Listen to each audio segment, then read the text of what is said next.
할렐루야. 하나님의 말씀으로 들려지는 은혜가 있기를 바랍니다. 또한 하나님의 말씀으로 깨달아지는 은혜가 있기를 바랍니다.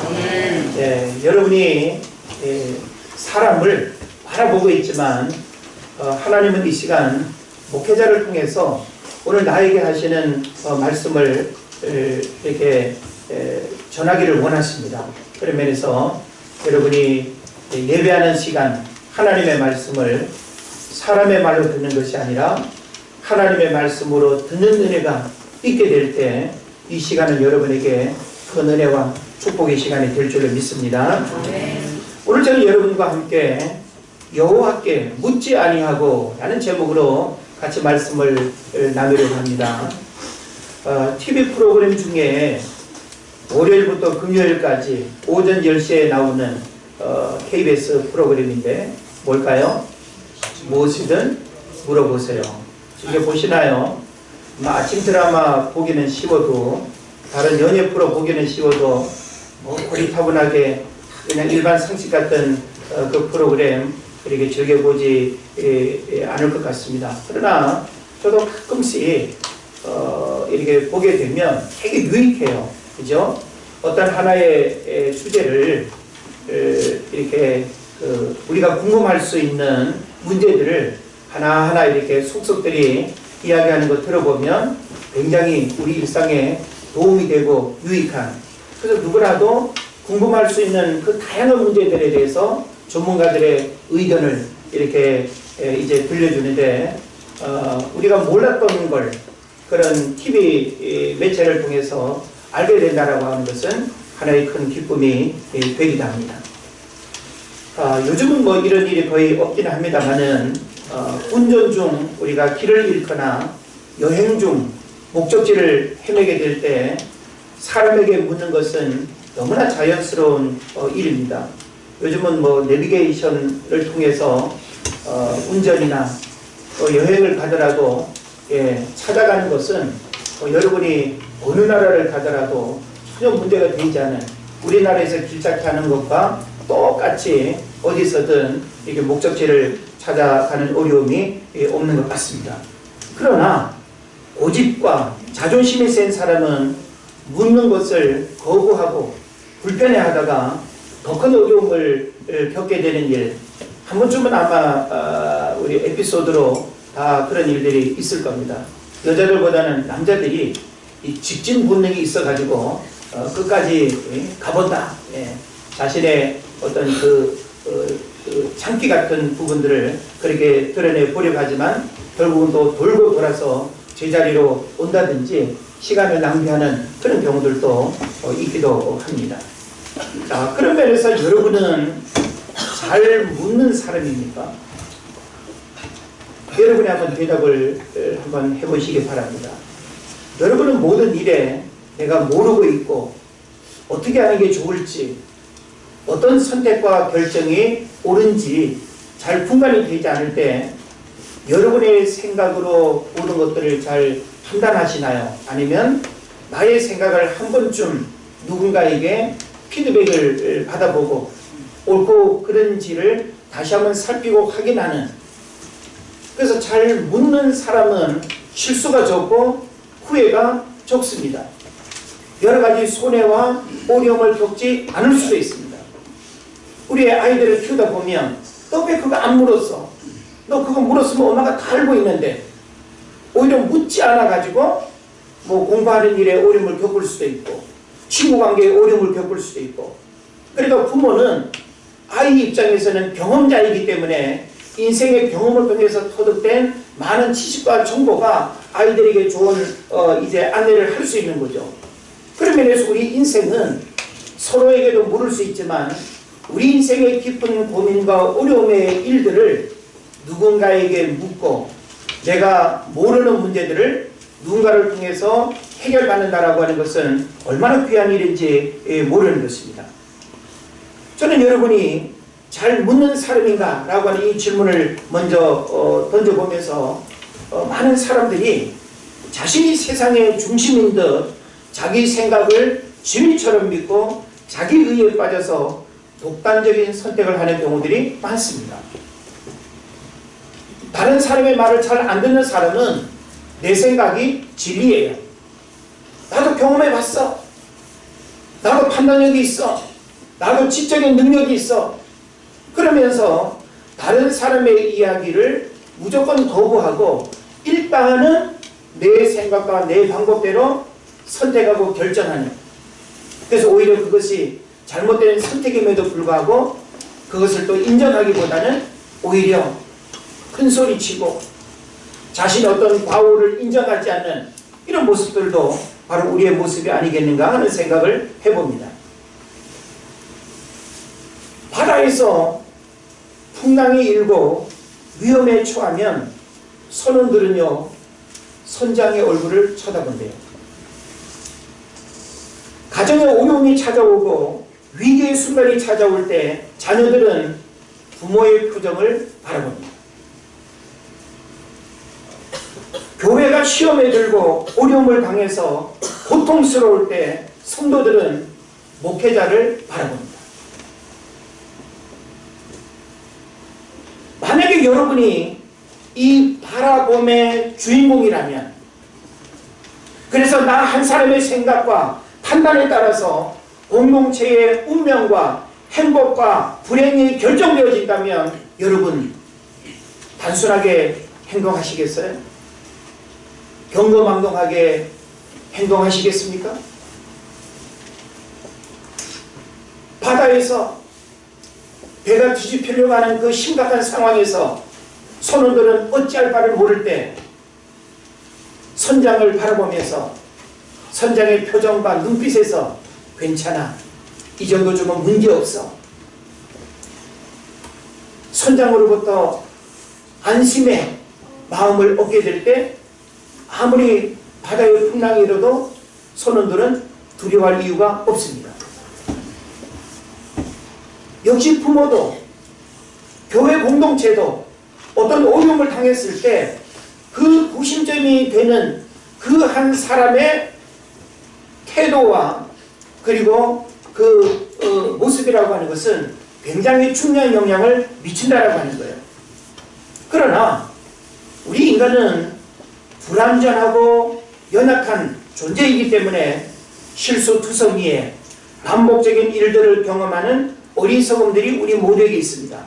그러므로 연약한 우리 인생들이 사람을 의지하고 사람으로부터 문제 해결을 하는 것이 아니고 우리 인간을 창조하시고 우리 인생을 움직이시는 그 하나님을 바라보고 그 하나님을 붙들고 그 하나님께 우리 인생의 문제들을 묻게 될 때 그 하나님께서 우리가 모르는 인생의 답을 하나님이 주신다라고 하는 사실을 여러분 믿으시기를 바랍니다. 아멘. 오늘 본문에 특별한 이야기가 펼쳐지고 있습니다.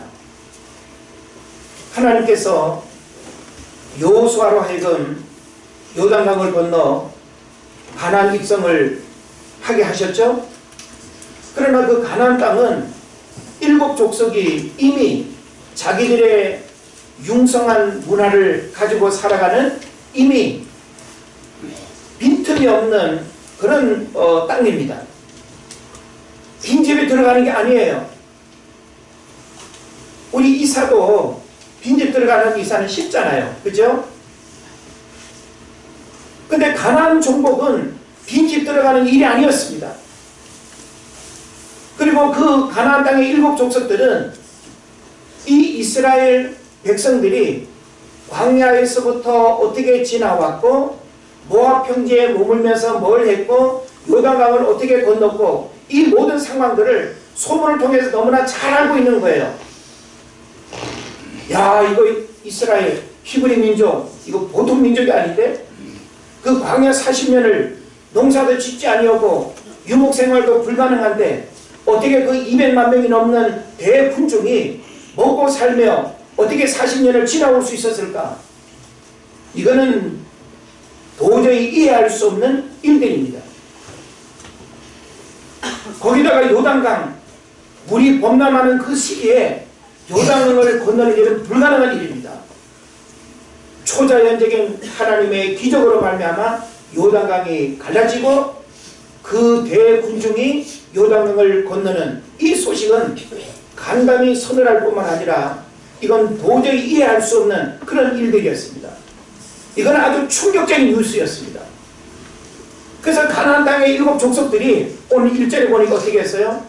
그 왕들이 모여서 이거 그냥 속수무책으로 당할 수는 없지 않느냐, 싸우러 가자, 싸우자, 죽기 살기를 한번 싸워보자.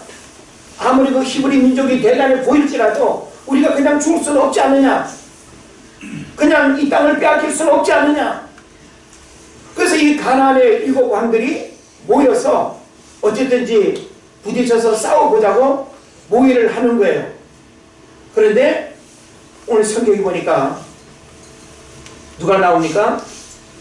히윗 사람 기브온 주민들이 라고 이렇게 표현하고 있죠.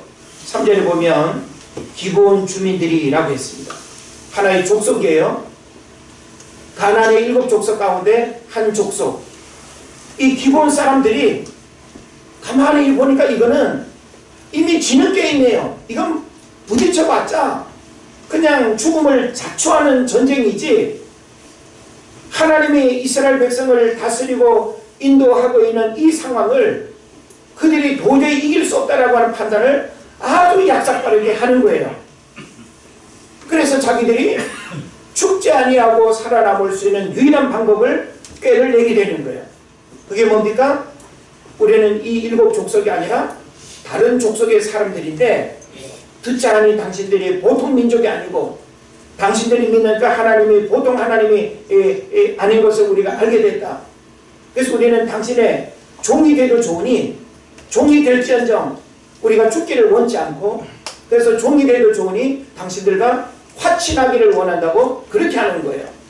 그래서 아주 멀리에서 이렇게 온 것처럼 옷도 완전히 아주 그냥 누더기 옷을 입고, 먹을 양식인 땅에는 그냥 곰팡이가 다 그냥 피어있고, 신발은 그냥 떨어져가지고 막 그냥 노덜거리고, 그러니까 그 행색으로 보면 이거는 필시 멀리서 온 사람임을 알 수밖에 없는 그런 꾀를 낸 거예요. 그래가지고 여호수아에게 와서 여차 이야기를 하니까 알아들으셨죠? 예. 그 여차 이렇게 그냥 설교 끝나면 좋겠네요. 그러니까 뭔가 좀 낌새가 이상한 거야. 너희들도 근처 사람 같은데? 아닙니다. 예? 보십시오. 우리가 지금 입고 있는 옷을 보십시오. 예? 여기 곰팡이 피는 빵을 보십시오. 예? 이거 가까운 데서 왔겠냐고 이거. 얼마나 멀리서 그냥 왔으면 이 곰팡이가 다 필 정도로 이러냐고. 여기 신발을 보십시오. 이거 바닥에 다 구멍 나가지고 이거 발도 부르뜨고. 그럴싸하게 아주 위장, 변장, 포장, 화장 다 하는 거예요. 그래가지고 이들이 뭘 이야기합니까? 우리는 당신들의 종이 되겠다는 거예요. 나무 패고 물 깃는 일 하겠다는 거예요. 퍼드는 일 하겠다는 거예요. 죽는 것보다는 낫지 않겠다는 거죠. 여러분 같으면 이와 같은 상황에서 어떻게 하시겠습니까? 오늘 성경에 보니까 이 상황만을 보면 하나도 손해볼 게 없어요. 7 족속이 아니라고 하지, 멀리서 온 이방 족속이라고 하지, 자기들과 안 싸우고 화친하겠다고 하지, 그리고 종이 되겠다고 하지, 가장 이렇게 힘들고 어려운 나무 패고 물 깃는 허드렛 일 하겠다고 하지, 이것만큼 좋은 게 어디 있습니까? 이런 협상이 어디 있어요? 그러니까 오늘 성경에 보니까 여호수아가 여호와께 묻지 아니하고 이 일을 결정했다는 거예요. 우리는 쉬운 거는 누구한테 물어요? 안 물어요? 안 묻죠. 답이 보이는 거는 물어요? 안 물어요? 안 묻죠. 어려운 거는 선생님한테 물을 거예요. 요즘 우리 세대 아이들이 저와 독서 모임을 하면서 너희들 일주일에 한 번씩은 목사님한테 질문 꼭 해라. 문자로 질문을 하라고 숙제를 줬어요. 그랬지만 시도 때도 없이 이건 뭐예요? 이건 뭐예요? 하면서 저에게 막 질문을 이렇게 하는데 질문의 내용과 질문의 깊이를 보면 이거 혹시 엄마가 뭐라 질문하려고 이래준 거 아닌가 싶을 정도로 질문의 퀄리티가 아주 이렇게 다른 신앙적인 질문도 있고 학습에 관한 질문도 있는데 제가 생각을 많이 해서 답을 그 눈높이에 줘야 하는 그런 질문들을 아이들이 잘하고 있습니다.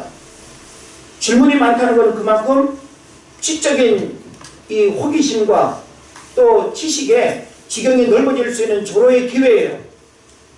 아이들이 질문을 잘하게 되면 신앙도 그렇고 그리고 학습도 그렇고 많은 변화들을 기대할 수 있습니다. 어려우면 누구라도 질문하죠. 그런데 지금 이 상황으로 보면 여호수아가 굳이 하나님께 질문하지 않아도 될 문제로 판단한 것 같아요. 그런데 이것은 대단히 치명적인 실수였고 문제였다는 말이 사실입니다. 그래서 오늘 저는 여러분과 함께 여호와께 묻지 아니하는 이 일이 오늘 우리들 신앙에도 치명적인 결과를 가져온다는 사실을 여러분 깨달아야 됩니다. 우리가 하나님 앞에 지금까지 물으면서 지나온 것들도 있죠. 어떤 것을 하나님께 묻기보다는 내 생각이 앞서고 내 방법이 옳고 그리고 사람들의 의견을 들어보니까 이게 맞는 것 같고 여론이나 어떤 시대의 분위기를 보니까 이거 하는 게 옳고. 근데 여러분 잘 됐습니까? 우리가 하나님 앞에 묻는다라고 하는 것은요 오늘 우리들 신앙에 굉장히 중요한 거예요.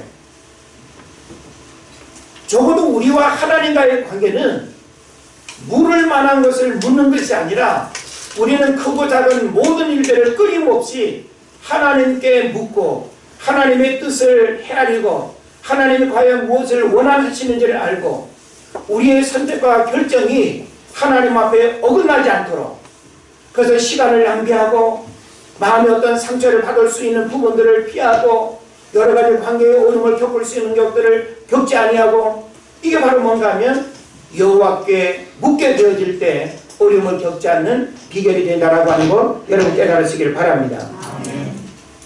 우리가 성경을 보게 되면요 여호와께 물었던 일들과 여호와께 묻지 아니함으로 인해서 벌어졌던 수많은 이야기들이 열거되고 있습니다. 대표적으로 오늘 여호수아도 지금 이렇게 묻지 않았는데 사실 이스라엘 백성들이 가나안 땅에 입성하게 될 때 여리고성을 무너뜨리고 아이성을 무너뜨리고 그리고 남쪽으로부터 북쪽으로 이제 이 정복전쟁을 하게 되는데 여리고성은 이스라엘 백성들에게 있어서는 굉장히 중요한 처음 싸움이었어요. 믿으시죠? 예. 근데 이 싸움을 하게 될 때 이 싸움은 현실적인 상황으로 보면 이스라엘 백성들이 여리고성을 무너뜨릴 수 있는 힘도 방법도 능력도 없습니다. 여리고성은 아주 견고한 성이에요. 제가 외신에서 공부할 때 이 여리고성에 대한 그 고고학적인 자료를 이렇게 보니까요. 내벽과 외벽이 있습니다. 내벽과 외벽의 이 폭이 10m가 돼요. 이 내벽과 외벽 안에 집을 짓고 살 만큼 견고한 성입니다. 그리고 문화 자체가 이 가나안 땅은 철기 문화를 가지고 있어요. 그런데 이스라엘 백성들은 청동기 문화에 머물러 있습니다. 자, 쇠로 만든 칼하고 구리로 만든 칼하고 칼싸움하면은 누가 이기겠어요? 당연히 철이 이길 수밖에 없죠. 그러니까 현실적인 상황으로 보면 이스라엘 백성들은 군대를 가지고 있는 것도 아니고 그 여리고성을 무너뜨릴 만한 힘도 능력도 아무것도 없어요. 그런데 어떻게 여리고성을 무너뜨렸죠? 두려울 수밖에 없는 이 여리고성을 무너뜨린다라고 하는 것은 불가능해 보이는 이 난공불락의 성을 어떻게 무너뜨릴 수 있었겠습니까? 우리가 성경을 보면 이 여리고성을 정복해야 하는 상황에서 여호수아서 5장 14절에 보면 여호수아가 얼굴을 땅에 대고 엎드려 절하고 그에게 이르되 내 주여 종에게 무슨 말씀을 하려 하시나이까? 하나님의 사자에게 묻습니다. 어떻게 해야 되겠습니까? 내가 어떻게 이 여리고성을 무너뜨릴 수 있겠습니까? 그때 주의 사자를 통해서 하나님이 뭘 말씀합니까? 싸울 거 없다. 무너뜨리는 방법은 아주 간단하다. 뭐 하는 거예요? 예. 하루에 한 번씩 아침 운동하고 오라는 거예요. 예. 성을 한 바퀴 돌고만 와서 텐트에서 부침개 꺼먹고, 예, 게임하고, 예, 드라마 보고 그냥 놀으라는 거예요. 예. 하루에 한 바퀴씩 6일 동안 7일째는 7바퀴 돌고 전부 13바퀴를 이제 돌게 되는 거죠. 그러면서 함성을 질렀을 때 함성을 지르는 그 타이밍에 지진이 고고학적으로 지진이 일어나는 타이밍을 하나님이 절묘하게 맞췄습니다. 그래서 벽돌이 바깥에서 안쪽으로 쏟아져서 무너지는 이런 고고학적인 근거들이 성경을 통해서 우리가 확인할 수가 있는 것입니다. 만약에 이런 방법으로 이 문제를 해결하지 않았다고 한다면 여호수아가 여리고성을 그들의 힘으로 무너뜨린다라고 하는 것은 불가능하다라고 하는 겁니다. 그러면서 우리는 우리 삶에 여리고성처럼 난공불락의 이 거대한 장애물 앞에 섰을 때 그래도 내가 한번 해보지 뭐, 내가 그래도 한번 흔들어보지 뭐, 내가 그래도 한번 밀어보지 뭐가 아니라 하나님 의해합니다. 경상도 말인가요? 하나님, 서울말로 어떻게 해야 합니까? 그래야 되나요? 어떻게 해야 됩니까? 어린아이가 부모에게 뭔가를 자꾸 묻는 것은 참 이쁘지 않나요? 하나님은요, 우리 인생이 하나님을 자꾸 찾고 묻고 하나님이 귀찮아하시는 분이 아니에요. 사람은 에이 바빠 죽겠는데 뭘 자꾸 물어 이럴 수 있지만 하나님은 묻는 일을 좋아하셔요. 물으면 가르쳐 주시고 모르는 거 물으면 하나님은 모든 것들을 다 알려주시는 분이에요. 그런 면에서 신앙의 원리는 하나님께 묻는 것이 신앙의 원리예요. 오늘날 많은 사람들이 예수 믿기 이전에는 내 마음의 운전대를 누가 했어요? 내가 했어요. 내가 가고 싶은 대로 가고 내가 멈추고 싶은 대로 멈추고 내 인생의 드라이브를 내가 마음대로 했어요. 우리가 하나님께 묻는다라고 하는 것은 그 하나님이 내 인생을 인도해 주세요라고 하는 것과 마찬가지예요. 그래서 그분이 일러주시는 대로 그분의 방법대로 하는 것이 바로 신앙의 핵심이다라고 하는 사실 여러분 깨달으시길 바랍니다. 우리는 대표적으로 여호와께 묻지 않아서 어려움을 겪고 버림받고 실패하고 가장 불행한 인생을 살았던 성경 속의 많은 인물들을 만나게 됩니다. 누가 있을까요?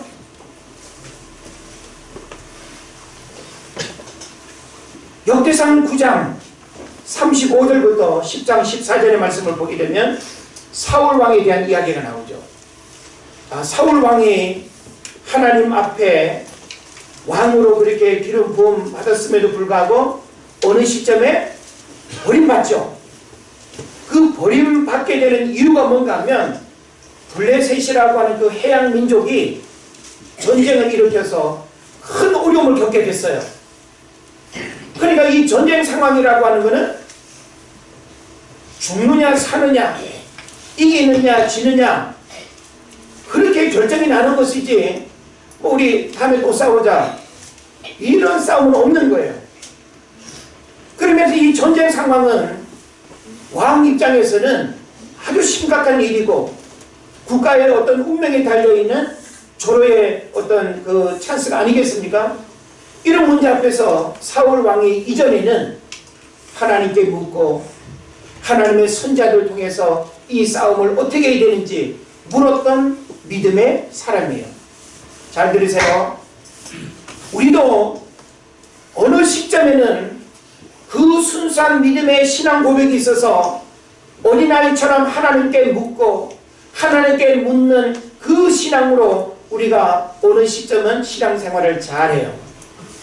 그러다가 이상하게 머리가 커지고 이상하게 이상한 것들이 우리 안에 들어오고 이상한 자기 논리와 자기 의에 빠지게 되면서 오늘날 많은 사람들이 하나님의 생각을 밀어냅니다. 믿음의 원리를 내 삶에 적용하지 않습니다. 하나님께 묻기보다는 내 생각이 우선입니다. 나의 어떤 지식과 나의 경험을 우선적으로 판단합니다. 우리는 하나님의 지혜를 능할 수가 없습니다. 할렐루야. 우리가 아무리 경험이 많다 하더라도 하나님의 방법과 사람의 방법은 너무나 다른 결과를 가져온다라고 하는 사실을 여러분 알아야 됩니다. 우리는 지금 당장 내 눈앞의 상황을 판단하고 옳다고 여기는 그곳으로 선택했다가 이거 다쳐요. 이거 큰 코 다칩니다. 제가 코가 크지 않습니까? 예? 화살코 다칩니다. 딸기코 다치는 일이 없기를 바랍니다. 예, 딸기코이신 분 있으신가요? 예. 큰 코 다친다라고 하는 거는요, 단순히 코가 깨지는 차원이 아니에요. 하나님 앞에 버림받을 수도 있다는 무서운 하나님의 준엄한 심판으로 여러분 깨달아야 됩니다. 요나서를 보십시오. 하나님이 요나를 니느웨로 가라고 했는데 하나님께 묻습니까? 안 묻습니까? 안 물어요. 요 결정적인 상황에서 묻지 않고 니느웨로 가지 않고 다시스로 달아나버립니다. 어떤 상황이 벌어졌는지는 여차 다 아시죠? 네. 하나님은요, 우리 개인의 삶이 하나님을 위해서 어떻게 살아야 되는가를 하나님이 다 알고 있고 그렇게 살기를 요구하셔요. 그런데 우리가 하나님의 길을 어긋나서 동쪽으로 가야 되는데 자꾸 서쪽으로 가고 이렇게 순종해야 되는데 순종하지 않을 때 하나님 어떻게 하실까요? 그래? 한번 가봐. 가면서 옷 다 뺏기고 가면서 지갑 다 털리고 가면서 다 얻어맞고 은유적인 표현입니다. 하나님은 원래대로 우리를 회복하지 않습니다. 우리가 하나님의 말씀에 철저하게 순종하지 않으면 순종하지 않은 불순종의 대가를 톡톡히 경험하게 하십니다. 하나님께서 이스라엘 백성들을 광야길을 지나오게 하신 이유가 뭐라고 출애굽기에 말씀하고 있죠? 그들을 낮추시며 하나님의 말씀에 순종하는 법도를 알게 하기 위해서 광야 40년을 지나게 했다는 거예요.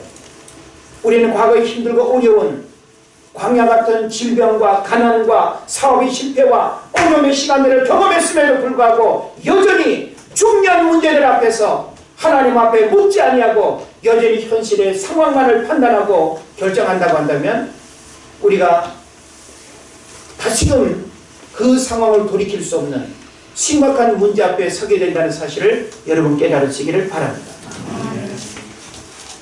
또 한 가지를 볼까요? 룻기서를 여러분 잘 아시죠?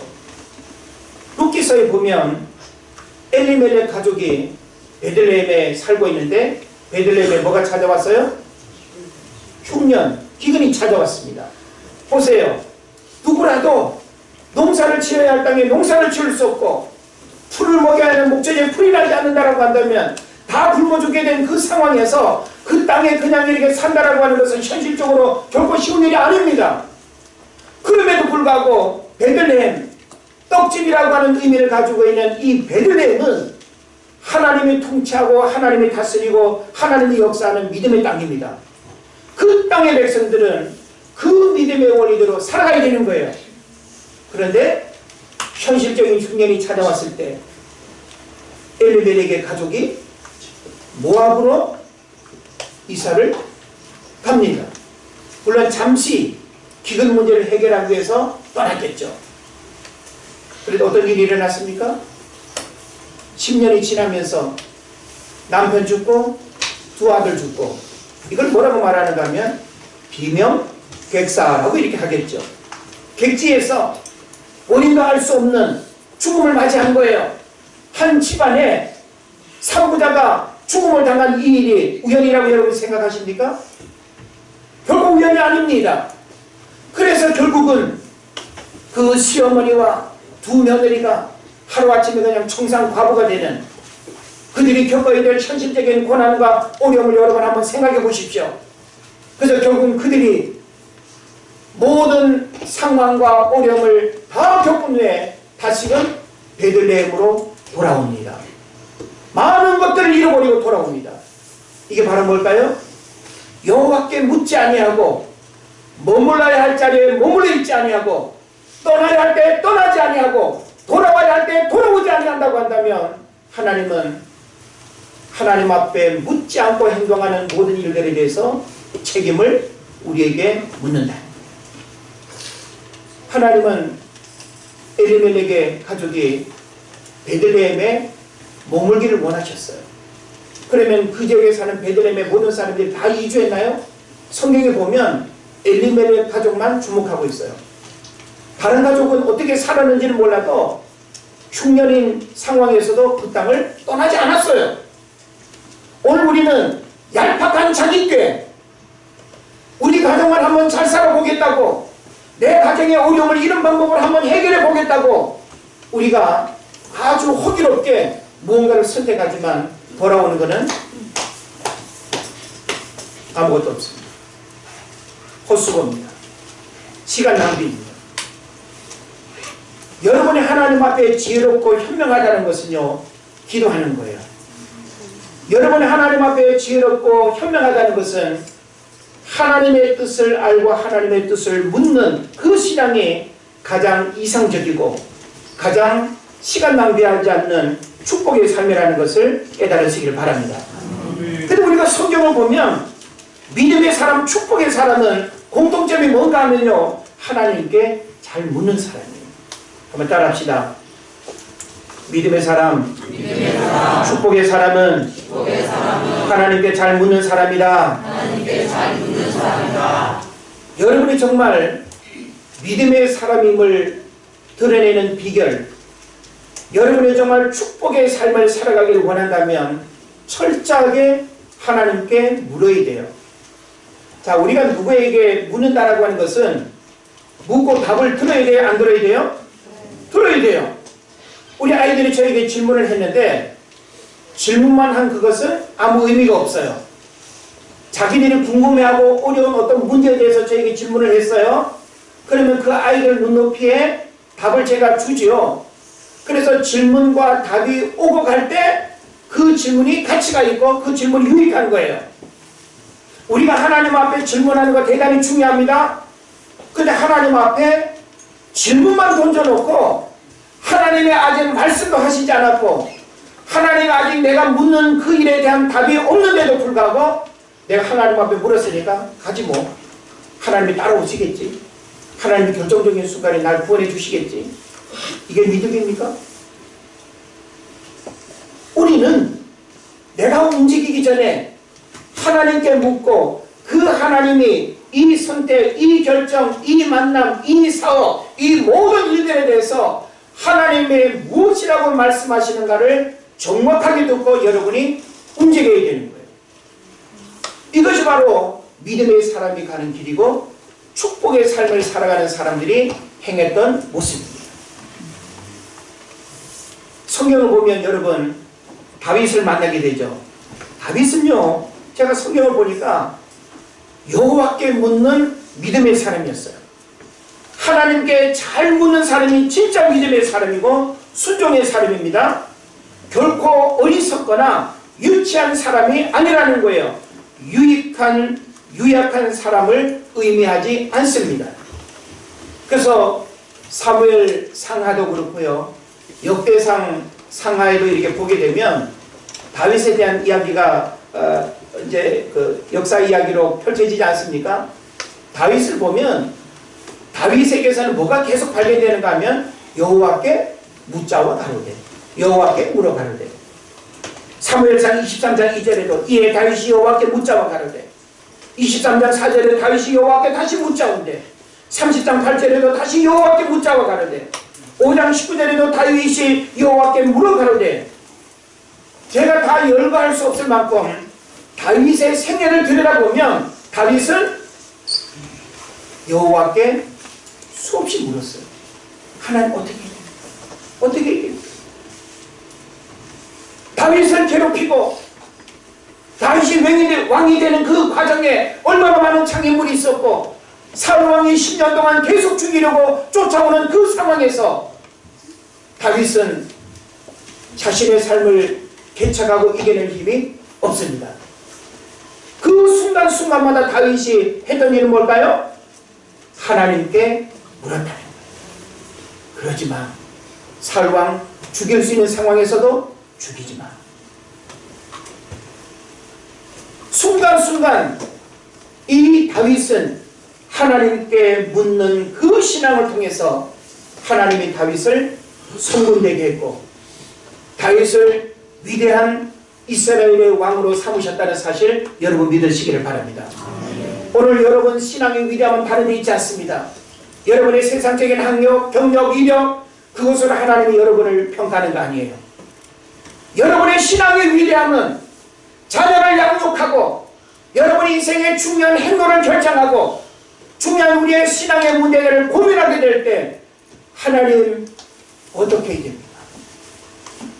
여러분의 언어를 하나님 앞에 물으십시오. 길게 수식어 붙이지 않아도 좋습니다. 하나님 이 문제 앞에서 어떻게 해야 됩니까? 이 문제를 어떻게 해결해야 됩니까? 우리 자녀들을 어떻게 해야 됩니까? 끊임없이 하나님께 물을 때 하나님은 우리의 기도를 통해서 잠잠히 우리의 양심과 우리 내면의 음성을 통하여 들려주시는 하나님의 소리가 있는 줄 믿으시기를 바랍니다. 그러면의 소리는 하나님 앞에 말하는 것도 중요하지만 하나님의 음성을 듣는 귀가 열리는 것도 대단히 중요합니다. 우리가 하나님 앞에 말했다고 해서 그게 묻는 게 아니에요. 물었다라고 하는 것은 듣는 것까지를 포함하는 것이 묻는 것입니다. 내가 하나님 앞에 물었으면 그 물음에 대한 하나님의 답을 듣는 것이 물었다라고 하는 거예요. 근데 우리는 하나님 앞에 내 입술로만 그냥 고백하면 다 그냥 묻는 거야. 하나님 내가 그때 물었잖아요. 그 물음에 대한 답은 하나도 알지도 못하고 듣지도 않고 그냥 내가 하나님 앞에 물었기 때문에 마이웨이 내 길을 그냥 내가 막 거침없이 가는 거예요. 그게 죽음의 길이고 망하는 길이고 실패의 길이고 저주의 길인지도 모르고 우리의 교만과 우리의 열정만 앞서가지고 행동하는 이 위선적인 믿음 하나님 앞에 깨어져야 될 줄로 믿습니다.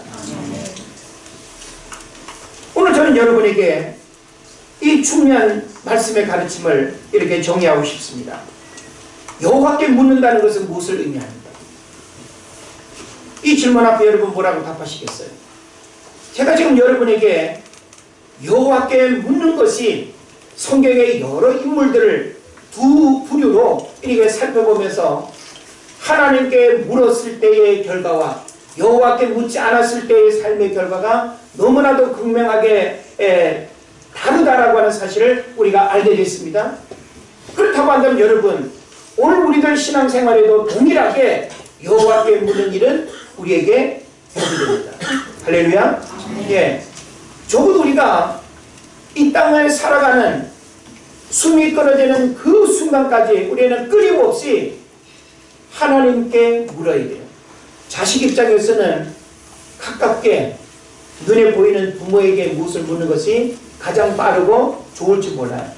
근데 부모가 자녀들의 물음에 100% 정확한 답을 잘 주나요?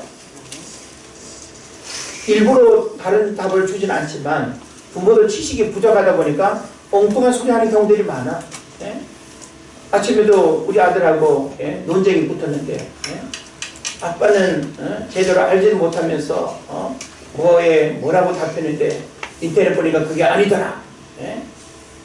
물론 저희 어떤 기본적인 상식으로 표현한 것이 답일 수도 있고 답이 아닐 수도 있습니다. 중요한 것은 뭐냐?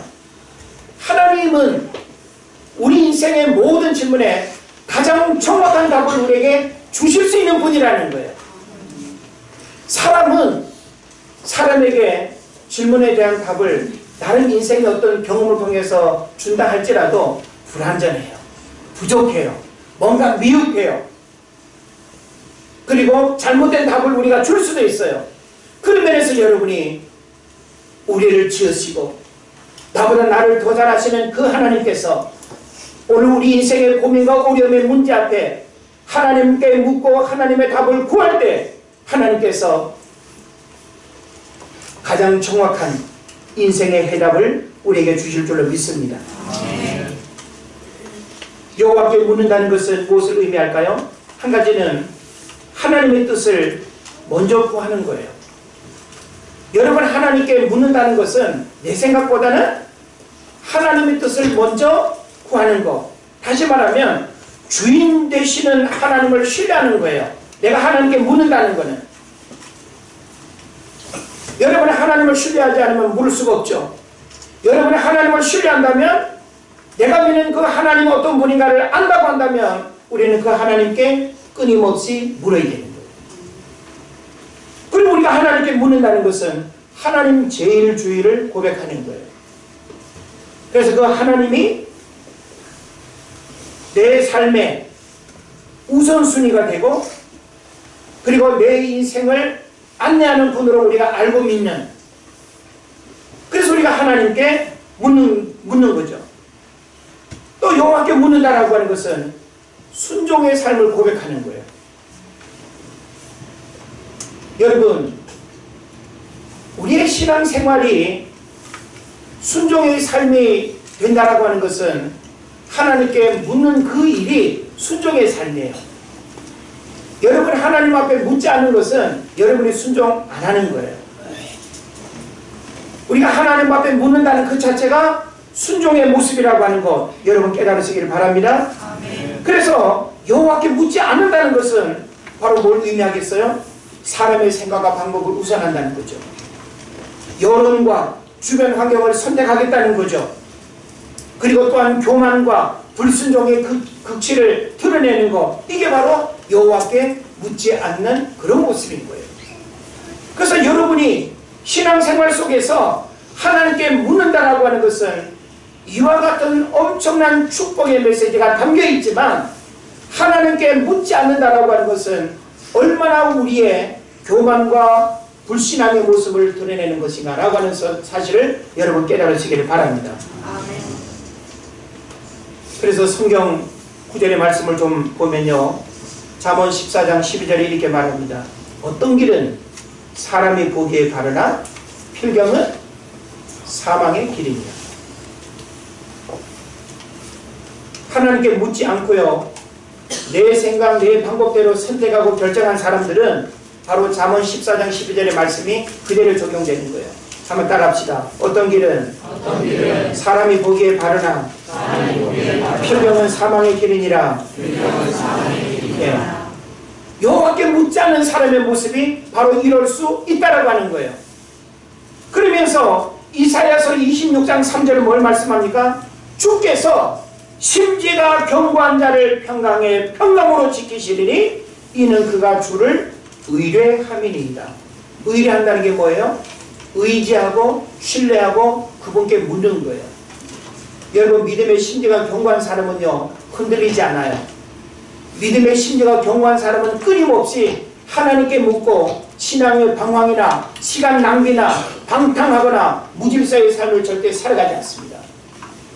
오늘날 많은 사람들이 하나님께 묻지 않아가지고 삶이 어그러지고 실패와 좌절과 절망의 삶을 살아가는 안타까운 모습들이 얼마나 많은지 모르는 것입니다. 그런 의미에서 우리는 미혹의 영에 마음의 중심이 흔들리지 않도록 해야 됩니다. 사람의 소리에 귀가 얇아서 마음이 빼앗기면 더더욱 안 됩니다. 분위기와 감정에 의해서 마음이 동요되어서도 더더욱 안 되는 것입니다. 그래서 하나님은 인생길에서 방황하고 길을 잃어버리고 장애물을 만나고 심각한 좌절과 절망 가운데 있을 때에 하나님을 찾고 어디서부터 잘못되었는지 묻는 자에게 은혜를 베푸십니다. 할렐루야. 어린아이와 같은 순전한 마음으로 하나님께 묻고 답을 들을 수 있는 귀가 열려야 할 것입니다. 하나님은 듣고자 하는 자에게는 꿈을 통해서도 보여주시고 환상을 통해서도 보여주시고, 할렐루야. 사건을 통해서도 보여주시고, 우리 주변의 여러 환경적인 사건 사고들을 통해서 하나님이 보게 하시고 듣게 하시고 깨닫게 하시는 줄 믿습니다. 무엇보다 가장 중요한 것은 말씀과 기도를 통해서 하나님이 나의 질문에 답을 주셔요. 그리고 여러분, 하나님의 말씀을 들을 때 하나님의 말씀을 잘 경청해야 됩니다. 여러분, 피곤한 육신에 하나님의 말씀 제대로 듣고 깨닫지 못하면 이 시간 여러분 인생에 엄청난 축복의 말씀이 될 수 있는 이 은혜를 여러분 잃어버리게 되는 거예요. 여러분이 하나님의 말씀과 기도를 통해서 내가 하나님께 묻고 나의 그 물음에 대한 답을 바로 이 시간을 통해서 들을 수 있다라고 하는 사실을 여러분 깨달으시기를 바랍니다. 하나님의 사인이 없고 말씀하심이 없는데 감정 따라 행동하고 관계성 때문에 흔들리고 영적인 분별력이 없어서 소중한 축복의 역사를 망가뜨리는 어리석은 삶을 살지 않아야 될 것입니다. 그래서 오늘 우리가 말씀을 정리하면 우리가 어려운 일을 만났을 때 길흉 화복을 점쟁에게 묻지 마십시오. 사울 왕이 죽음을 맞이하고 하나님 앞에 버림받은 것은 신접한 자에게 물었기 때문에 그런 거예요. 무슨 말씀인지 알죠? 하나님께 묻지 아니하고 신접한 자에게 물었을 때 하나님 앞에 버림받았습니다. 무당에게 문제의 답을 구하지 마십시오. 이제 연말연시가 되면 새해 여러분의 운명의 행운을 기대하면서 사주팔자를 보십니까? 토종비계를 보시나요? 점쟁이를 찾아가시나요? 우리 마음에 불안케하는 모든 환경적인 것들 하나님께 맡기고 그 하나님은 우리 인생의 주인 되는 삶을 살아갈 수 있기를 바랍니다. 그래서 시편 146편 3절 5절의 말씀이 오늘 여러분에게 드리는 마지막 결론의 말씀입니다. 뭐라고 하십니까? 귀인들을 의지하지 말며 돌림이 없는 인생도 의지하지 말지니 그의 호흡이 끊어지면 흙으로 돌아가리니 그날에 그의 생각이 소멸하리로다. 야곱의 하나님을 자기의 도움으로 삼으며 여호와 자기 하나님에게 자기의 소망을 두는 자는 복이 있도다. 아멘. 할렐루야. 아멘. 매일매일 하나님께 묻는 은혜의 역사들이 있기를 주 이름으로 축원을 드립니다. 아멘. 우리 시간 하나님 앞에 기도합시다. 들은 말씀 들음으로 끝나지 아니하고 여러분이 이 시간 하나님의 말씀을 들으면서 내가 여호와께 묻지 아니하고 불순종하고 교만하게 행동했던 우리의 삶의 연약함들을 고백합시다. 하나님, 내가 하나님 앞에 물어야 할 일이 무엇입니까? 우리 자녀들의 진로 문제, 학업 문제, 결혼 문제, 직장 문제, 사업 문제, 이 소중한 문제들 하나하나를 하나님 앞에 묻지 아니하고 행동한다는 것, 하나님 앞에 버림받을 수 있는 불행의 통로가 될 것입니다. 우리 시간 하나님 앞에 겸손히 기도합시다. 하나님, 어떤 일이든지 묻겠습니다. 하나님, 물을 때 말씀하여 주십시오. 하나님 앞에 묻는 믿음의 사람 되게 하여 주옵소서. 우리 한 1분간 하나님 앞에 동성으로 기도합니다.